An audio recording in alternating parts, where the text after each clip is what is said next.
and then that's the, like, the, I call it the cheek of the thumb, but like, you know, where the thumb is.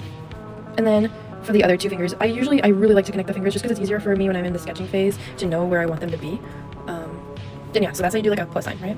Okay, so say you want to do this hand pose right here, like with them separate. I'm gonna draw them separately, but like say you want to do this hand pose right here. So that's a really complex hand pose. And what the?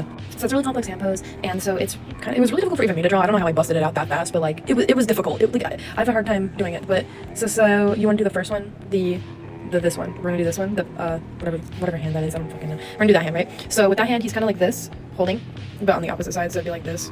And so you're gonna start with the palm, which is like this is the rectangle thing. You're gonna start with the palm facing up, and that basically gives way to like, pew, you know, it shows where the rest of the fingers are supposed to be. So what I did after that was I drew in the knuckles where like they were supposed to be, right? And I took heavy reference with this picture, okay? Like I literally I took heavy reference with this picture.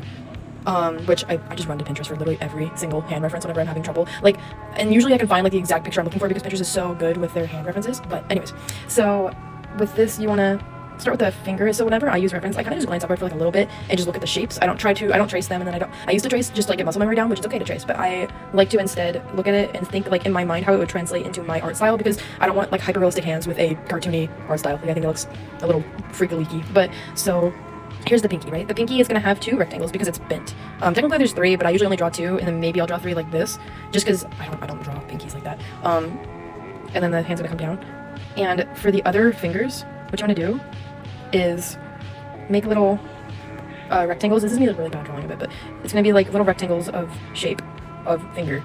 And so this is really bad, but we'll fix it by like shortening the hand, and then we can also probably make it longer, but I'm not going to do that just yet. But so have this as your little hand, and then the index finger is the more trickier part. So what I do first is I usually figure out where I want my thumb to be, which my thumb is holding onto the beads, right? My thumb's gonna be here, and I'm gonna have it coming around like this. Again, this is a really bad drawing of it, like I'm doing it really fast. But there's the thumb, right? And then for that final like index finger bit, it's kind of going like this. And so what you want to do is you want to have this index. This is like the plane right here of your index finger is this rectangle here, and then you bring your nail part down, and then this is going to come down like this.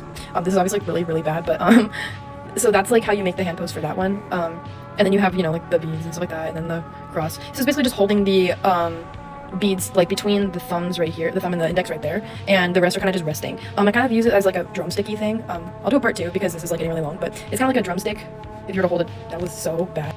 It's kind of like if you were to hold a drumstick in your hand. You see how it just kind of rests? It's kind of like that. That's kind of how I imagined it, is if you're holding onto a really thin like rod or something. I'm gonna do part two, so the rest will be in part two.